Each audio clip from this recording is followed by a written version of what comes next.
Guyane, actualité.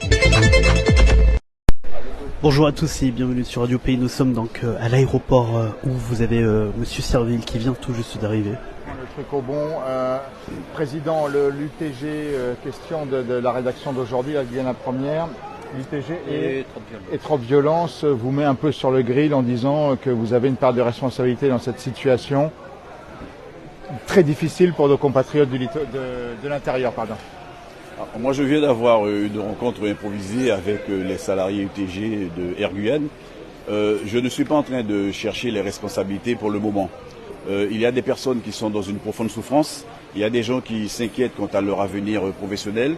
Il y a des habitants de l'intérieur de la Guyane qui ne savent pas encore comment ils vont pouvoir se déplacer. Donc l'heure pour moi est aujourd'hui à la recherche de solutions. Nous avons trouvé des solutions pour le mois d'octobre dans le cadre d'une continuité territoriale d'urgence qui a été établie avec une société venant de l'extérieur.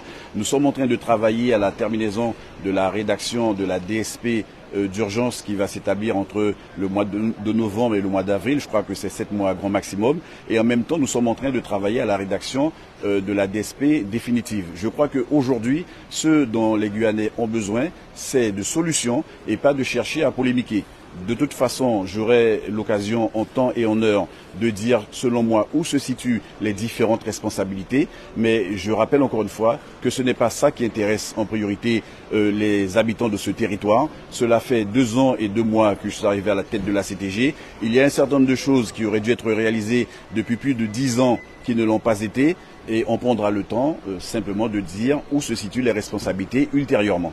Est-ce que vous comprenez la colère des personnes justement qui se retrouvent aujourd'hui sans sûreté de travail? Mais je comprends tout à fait l'angoisse et la colère manifestée par les salariés. Quand on vous dit comme ça du jour au lendemain que vous n'allez pas pouvoir bénéficier de votre salaire, il est évident que cela ne peut que susciter des craintes et que cela suscite une réaction qui est, je considère, tout à fait légitime. En disant la CAFOM, qui était la seule, qu'allais-je vous dire, dehors de l'offre de vision qui était 100% Guyane, est-ce que c'était pas risqué, alors même si les salariés n'étaient pas trop pour, évidemment, cette histoire de CAFOM, mais vous dites, il n'y a pas de DSP avec cela, est-ce que c'était pas tuer dans l'œuf cette reprise, quoi? Non, mais Monsieur Barrault, je pense qu'à un moment donné, il faut pouvoir trancher dans le vif quand il y a un problème de cette nature. On a vu ce qu'on a vécu avec CARE. CARE utilisait les 10 millions d'euros de la DSP Guyane pour aller alimenter la trésorerie d'Air Anti-Express. Moi, je ne veux pas de ça. Moi, je veux que l'argent des contribuables guyanais serve d'abord les intérêts de la Guyane. Et donc, sortir de Caribe Porto Bercy, là, ça ne m'intéressait pas.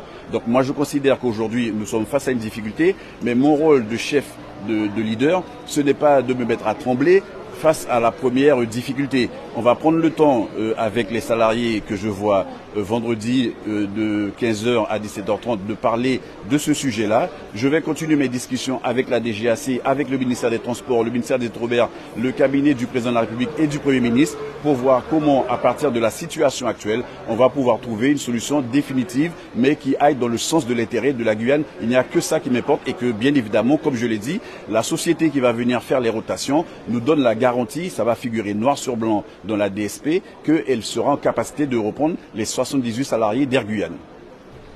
Qu'est-ce que concrètement, vous avez demandé quoi là au service de l'État et qu'est-ce que, je sais pas, les signes encourageants ou désespérants, c'est quoi là, à Paris? Les signes encourageants pour moi, c'est d'abord que les services techniques de la DGAC et du ministère des Transports soient à nos côtés par rapport aux orientations que nous avons arrêtées, à la fois pour ce temps d'urgence qui va durer le mois d'octobre. Là, c'est acté, j'ai signé l'acte d'engagement. Les gens vont pouvoir voyager en fonction de motifs impératifs qu'on a établis et pour lesquels on va se mettre d'accord avec les maires des communes concernées. Avec une compagnie privée, c'est ça? Avec une compagnie privée qui a un avion de 19 places mais qui envisage de faire venir un deuxième avion dans les jours qui viennent. Donc, comment cette compagnie? C'est la compagnie Chalair qui va venir faire les rotations. Et puis dans un deuxième temps, à la fin de ce mois d'octobre, on va redémarrer sur une autre dynamique d'une DSP d'urgence pour laquelle l'État va nous accompagner parce qu'on aura besoin du soutien de l'État dans ce cas de figure pour pouvoir faire ce travail-là dans des temps qui soient plutôt réduits. À combien ils vous accompagnent? Ils vous ont dit, allez, on y va? On n'a pas encore parlé parler de financement pour la DSP d'urgence, mais on a engagé la discussion pour la DSP définitive. On a dit c'est pas tellement le montant, mais c'est surtout une question de clé de répartition qu'il va falloir modifier entre la CTG et l'État. Nous sommes en discussion pour l'instant. Je ne vais pas dévoiler des solutions qu'on n'a pas encore trouvées, mais il faut savoir que les services de l'État nous ont dit qu'ils sont extrêmement ouverts à continuer avec nous sur ces discussions. C'est quelle compagnie là qui va venir pour les 7 mois ou Mais on ne sait pas encore, puisque justement on va lancer une DSP d'urgence et on va lancer un appel d'offres. Il y a des compagnies qui vont soumissionner et puis nous allons choisir bien évidemment celle qui va présenter les meilleures garanties, notamment pour ce qui concerne la préservation de l'emploi salarié.